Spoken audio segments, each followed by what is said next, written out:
Hi everyone, it's Joe from Maternity Mode, and today I have a friend, Janelle Zakuru. She's a registered dietitian, and we're both counselor trainees with the Breastfeeding Association of Trinidad and Tobago. And today it's a different type of video. We're coming to you asking for your assistance. Dominica recently experienced Hurricane Maria, and in the words of Prime Minister Skerrit, he said it was merciless and the island was devastated. And for many of us, we cannot picture what that even looks like. We see the pictures on social media, but it really, we can't feel how grave the situation is because we haven't experienced it, thank God. But we can actually make a difference. And Janelle is here. And the interesting thing is that Janelle actually was in Dominica during the hurricane, and it was a scary period for her and her family. So she's here to share her story and then to let you know how you can help. So Janelle, you said you were in Dominica during the hurricane. What was that experience like? Why were you there?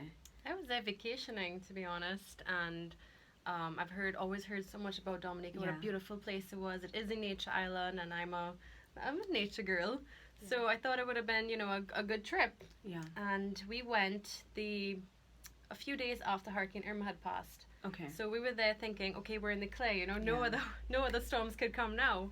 But little did we know that, a week into the trip, a storm had been forming and it became a hurricane within a matter of hours. Yeah. And by that time, when we did attempt to leave, all the flights had been cancelled. So we were like, okay, we can weather this out. Yeah.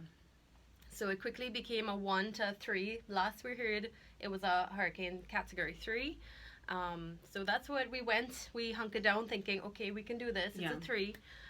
It wasn't until we got into Rosa we heard it was a 5 with winds up to 175 miles per Wow. hour. Yeah.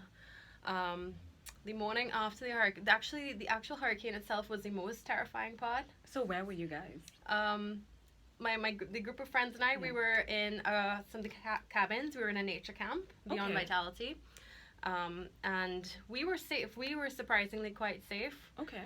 We hid under the bed for the first few hours, Wow. and then when the eye had passed, a landslide came in, and we were pretty safe though. Okay. Compared to our hosts, which spent the night in their cob house. Their roof had blown off, and they spent their night in a closet Oh that my had fallen on gosh. top of the bed. And it was probably even more terrifying for them because these were babies involved. A 5-year-old and an 18-month-old. Okay, so a pretty vulnerable. Yeah. Well, people and children. Okay, so what did you see the morning after the storm? It was just a shock. You went from being surrounded by greenery and life and, Yeah. just birds, waking you up every morning to, the show The Walking Dead? Yeah. It was like that, a wasteland. Oh, wow. There was nothing left. The trees had been debarked. The birds were picking at the toys because there was no food. All the fruit trees were down. There was nothing. There was no life. Okay. It was the most terrifying thing I've ever experienced. And I know you had shared a picture, and I'll share it with you guys about your friend breastfeeding her baby. And the baby was lucky that the mom was there to breastfeed her. But what about like the other kids on the island, the other babies who are in homes that lost everything? What about them? It just makes you wonder like how you can help. So Janelle, I know you're associated with Living Water communities, and you decided that you wanted to help even though you could not go back to Dominica right away. So what are you doing? I'm focusing more on the infants because we are breastfeeding counselors. Yeah. And we're just appealing to the public to help us collect things like diapers, baby cereals, any kind of clothing that you may have, baby wipes. We may not be there to actually promote the breastfeeding, but we do encourage anybody to help the mothers with that as well, because it is a ready food source in a time like this. It is very important to be able to provide food for your babies. So that I would really like to push helping the children of Dominica right now, because they are the most vulnerable right at this moment.